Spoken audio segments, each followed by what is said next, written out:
Good morning student. तो आज हम करेंगे डायमेंशनल एनालिसिस। साइंटिफिक नोटेशन हमारी हो चुकी है। उसके बाद नेक्स्ट जो टॉपिक था वो हमारा डायमेंशनल एनालिसिस था। तो ये कह रहा है after while calculating there is a need to convert unit one unit to another system of unit. एक यूनिट को एक सिस्टम ऑफ यूनिट को अनदर सिस्टम ऑफ यूनिट में कन्वर्ट करने की ज़रूरत होती है। And the method use to accomplish this is called the factor label method. इस जो मैथड है जिससे हम ये चीज़ करते हैं उसको क्या कहते हैं? फैक्टर लेबल मैथड कहते हैं। और यूनिट फैक्टर मेथड भी कहेंगे। और दूसरा नाम क्या है इसका? Dimensional analysis.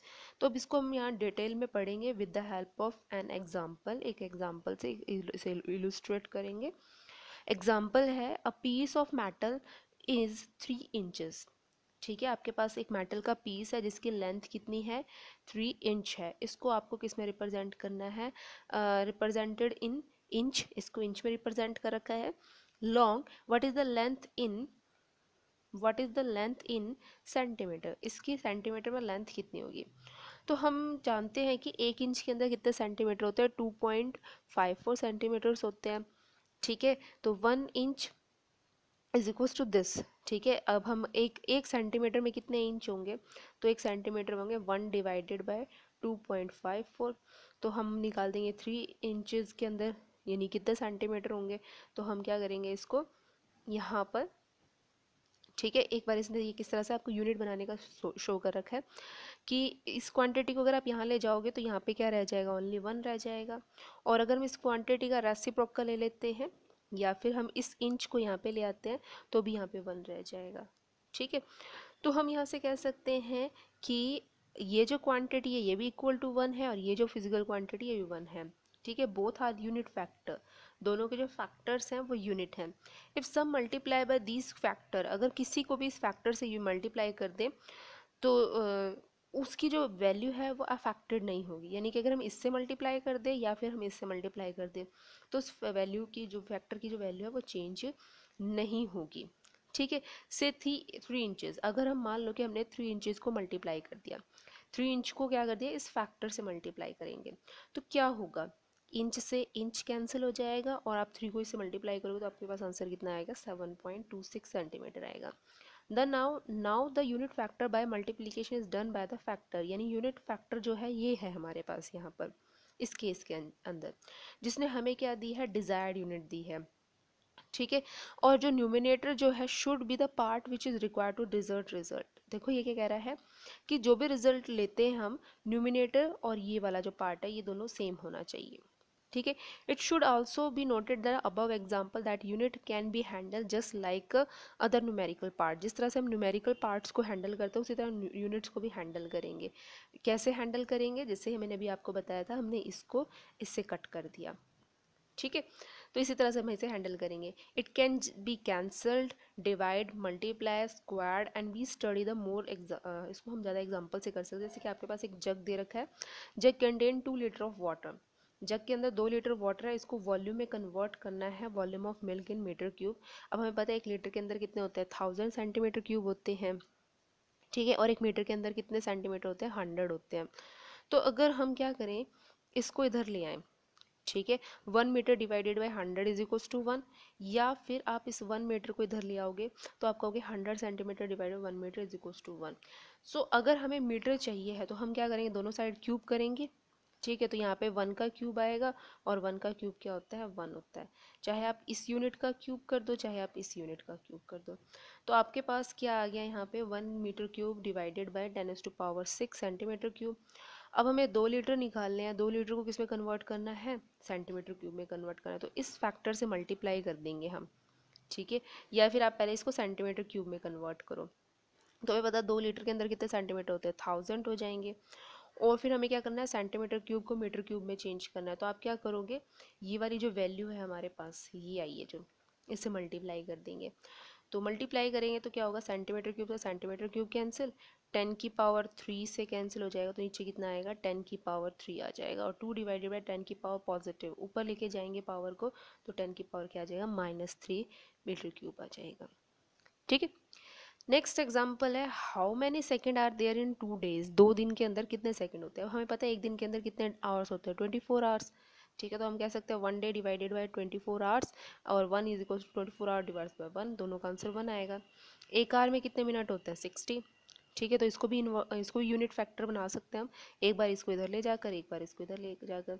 अब हम कन्वर्ट करेंगे 2 दिन को सेकंड्स में, तो हम कैसे कन्वर्ट करेंगे?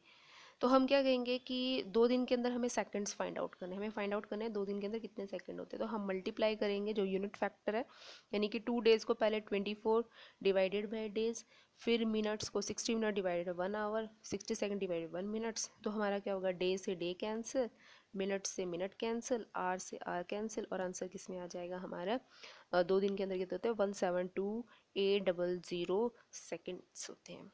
ठीक है, तो इस तरह से हम कैलकुलेट कर सकते हैं। ठीक है, तो ये था आपका कि डायमेंशनल एनालिसिस, यानी एक यूनिट से दूसरे यूनिट में यूनिट फैक्टर से हम किस तरह से जाते हैं। नेक्स्ट है आपके पास लॉ ऑफ केमिकल कॉम्बिनेशन। ये आपने 9th क्लास में पढ़ा था, चैप्टर नंबर 3 के अंदर, जहाँ पे आपने एटॉमिक थ्योरी पढ़ी थी, Dalton atomic theory. Law of chemical combination क्या कहता है? The combination of element to form a compound govern by the 5 law.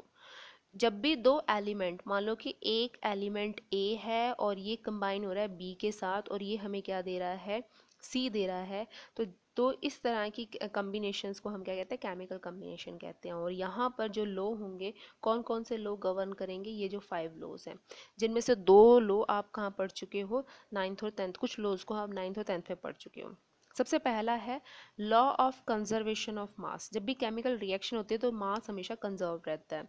इसकी स्टेटमेंट क्या है? It states that the matter can nether be created nor be destroy. ना तो matter को बनाया जा सकता है और ना ही उसको नष्ट किया जा सकता है। ठीक है, यानी कि जो लॉ मास है या फिर मैटर है वो हमेशा क्या रहेगा, कंजर्व रहेगा, कांस्टेंट रहेगा। This law was put forward by the Antoine Lavoisier in 1789 में ये लॉ हमें दिया था, and he perform the carefully experiment study the combustion reaction reaching the above conclusion. और उसने कौन सी रिएक्शन पढ़ी थी? कंबशन। कंबशन का मतलब है कि हर जो मैग्नीशियम वाली आपने की थी ना, मैग्नीशियम की ऑक्सीजन के साथ रिएक्शन, कार्बन की ऑक्सीजन के साथ रिएक्शन, तो जितनी भी रिएक्शन हमारी ऑक्सीजन के साथ थी उसकी बेसिस पे पढ़ा था। This law form the basis of several later development in the chemistry. इस लॉ की वजह से हमने बहुत सारे डेवलपमेंट किए केमिस्ट्री के अंदर, and in fact this was the result exact measurement of mass of the reactant product. और इसी लॉ की बेसिस से हमने किसका मास निकाल पाए, रिएक्टेंट का, प्रोडक्ट का एग्जैक्ट मास निकालने में हमारे लिए काफ़ी हेल्पफुल रहा है ये लॉ। ठीक है, सेकंड जो लॉ है वो क्या है, law of definite proportion. Law of definite proportion क्या कहता है? सबसे पहले तो ये लॉ किसने दिया था? फ्रेंच के केमिस्ट थे जोसेफ पोस्ट। ठीक है, उन्होंने हमें ये दिया था। He states that a given compound always contain exactly the same proportion of the element by the weight. By weight के अकॉर्डिंग वो हमेशा कंपाउंड एक ही प्रोपोर्शन, जैसे कि H2O की अगर हम बात करें, H2O में क्या है, 1% अगर हाइड्रोजन है तो 8% बाय वेट हमारा क्या है, ऑक्सीजन है, यानी जो रेशियो है वो सेम होगा।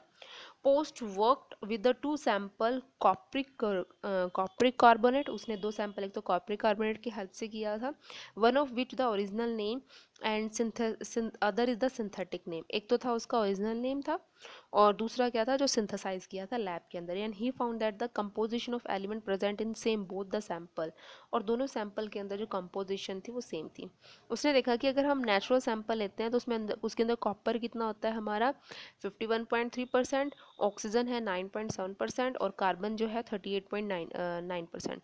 और जो सिंथेटिक सैंपल लेते हैं उसमें भी हमारे पास यही परसेंटेज आई थी। ठीक है, तो दस इरिस्पेक्टिव ऑफ द सोर्स ये डिपेंड नहीं करता कि सोर्स क्या है।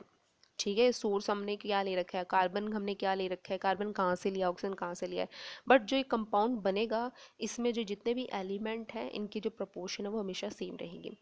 Validity of this law has been confirm by the various expression. बहुत सारे एक्सपेरिमेंट्स किए, उनके बेसिस पे इसको कंफर्म किया गया था इस लॉ को, और इसको नाम क्या दिया गया बाद में, लॉ ऑफ डेफिनेट कंपोजिशन। ठीक है, प्रोपोर्शन था वैसे तो ये, लेकिन जब ने एक्सपेरिमेंट किए तो हमने कहा कि कंपोजिशन कहेंगे। ठीक है, कंपोजिशन बाय वेट हम कहेंगे। आपने 9th में इसके बहुत सारे न्यूमेरिकल भी किए हुए हैं एक्सरसाइज के अंदर, टेक्स्ट बुक के अंदर। नेक्स्ट है law of multiple proportion. Law of multiple proportion क्या है? ये जो लॉ है ये डाल्टन ने दिया था, और कब दिया था? 1803 के अंदर।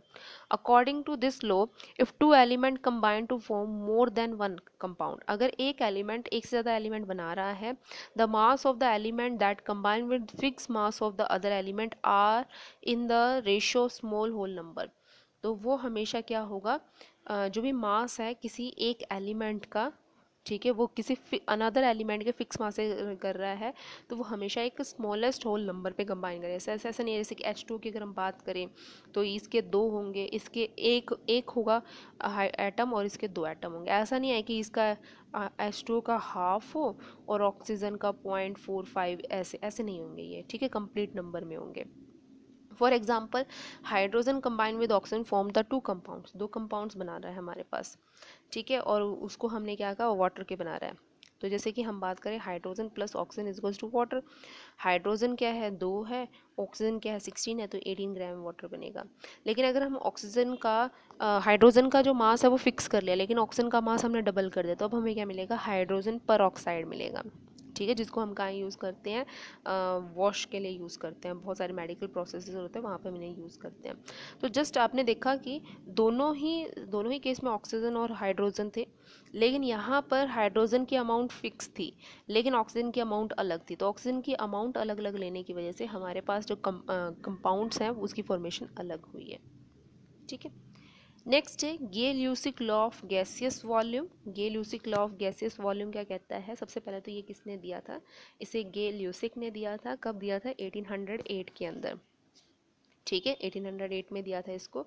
उसने क्या कहा, he observe that when gases combine और प्रोड्यूस्ड अ केमिकल रिएक्शन, मान लो गैस कंबाइन हो रही है और कोई केमिकल रिएक्शन कर रही है, they do so in a simple ratio by volume. तो ये हमेशा क्या करती है, अपने वॉल्यूम के रेशियो के अकॉर्डिंग ये क्या करती है, रिएक्शन करती है, ठीक है, at same temperature and pressure. लेकिन टेम्परेचर और प्रेशर क्या होना चाहिए, सेम होना चाहिए, ठीक है।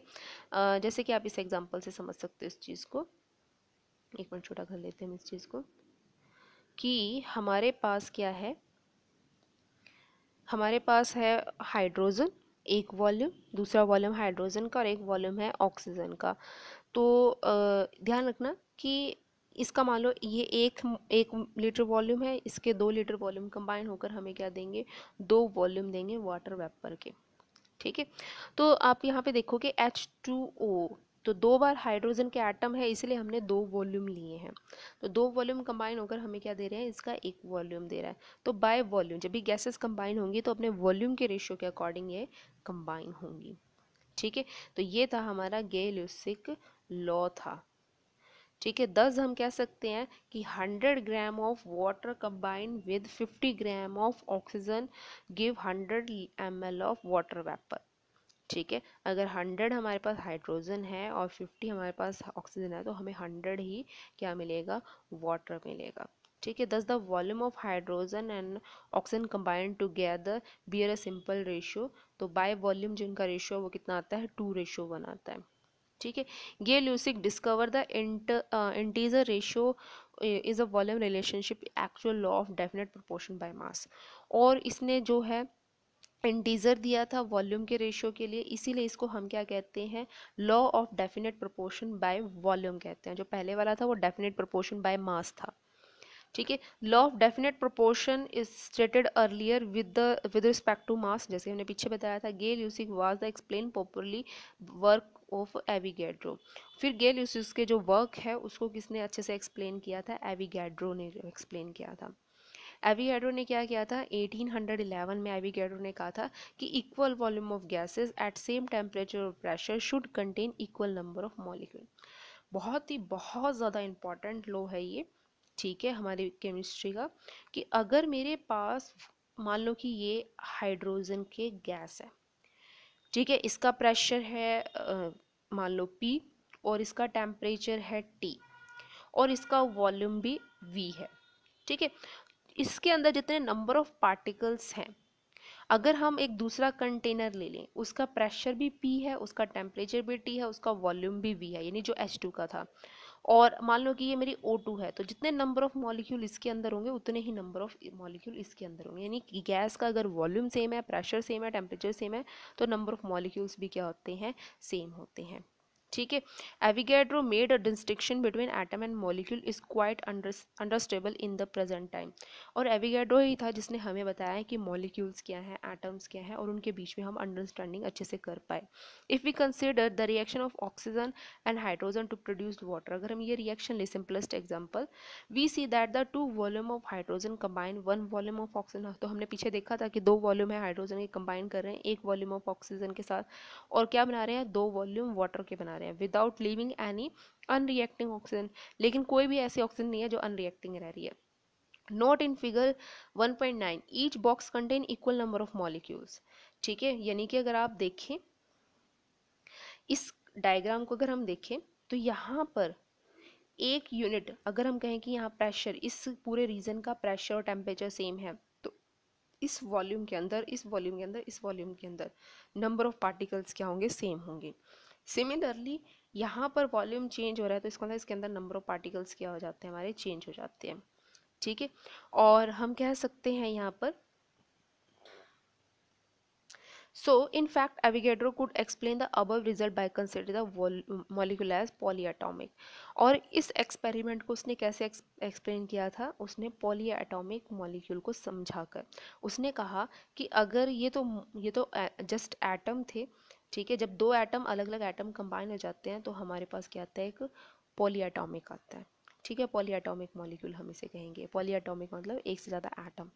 ठीक है। If hydrogen and oxygen are consider as diatomic, अगर हम हाइड्रोजन और ऑक्सीजन को डायटोमिक, जैसे कि H2O2, डाया का मतलब दो एटम है, then the above result are easily understandable, तो हम इस एग्जाम्पल को अच्छे से आसानी से समझ सकते हैं। However Dalton and other believe that at that time atoms are same kind can not be combine, एक जैसे एटम कंबाइन नहीं कर सकते, तो वो ऐसा मानते थे, लेकिन बाद में इस चीज़ को माना गया। मॉलिक्यूल्स ऑफ हाइड्रोजन कंटेन दो एटम, मतलब पहले ऐसा मानते नहीं थे कि हाइड्रोजन ऑक्सीजन है, वो कहते थे हाइड्रोजन H है और ऑक्सीजन O है। लेकिन बाद में हमने कंफर्म किया कि जब दो एटम, यानी H के दो एटम कंबाइन हो रहे हैं तो वो एक H2 बना रहे हैं, तो उसको एटम काउंट नहीं करेंगे, उसको मॉलिक्यूल काउंट करेंगे। ठीक है। Avogadro propose was publish in the French journal de physique 2, इसके अंदर उसकी आई थी, सबसे पहले पब्लिश हुआ था, एंड इंस्पायर्ड बीइंग करेक्ट, और उसकी जो थ्योरी थी वो बिल्कुल करेक्ट थी, and he did not gain much support, उस टाइम पे उसको ज़्यादा सपोर्ट नहीं मिला था। बट आफ्टर 50 ईयर्स, 50 साल बाद, 1860 के अंदर first international conference on the chemistry held in Karlsruhe German solve the various ideas, उन्होंने बहुत सारे आइडियाज़ को सॉल्व किया एट द मीटिंग, जो भी मीटिंग हुई थी, और वहाँ पर कहा गया कि जो एविगेड्रो है उसने जो वर्क किया था, जो उसने बताया था कि नंबर ऑफ मॉलिक्यूल्स जो सेम होंगे, जिन्हें हम एविगेड्रो नंबर कहेंगे, यानी 6.2023 × 10⁻23 मॉलिक्यूल्स, जो हम 1 मोल की बात कर रहे थे, वो उसने बिल्कुल सही दी थी। ठीक है। तो आज के लिए हम इतना ही करेंगे, बाकी हम नेक्स्ट लेक्चर में करेंगे। यहाँ तक जो भी है आपकी प्रॉब्लम वो आप पूछ सकते हैं क्लासरूम ऐप में, और आपको इससे रिलेटेड होमवर्क है वो क्लासरूम ऐप में दिया जाएगा, टाइम टू टाइम आप उस होमवर्क को करते रहें। ओके।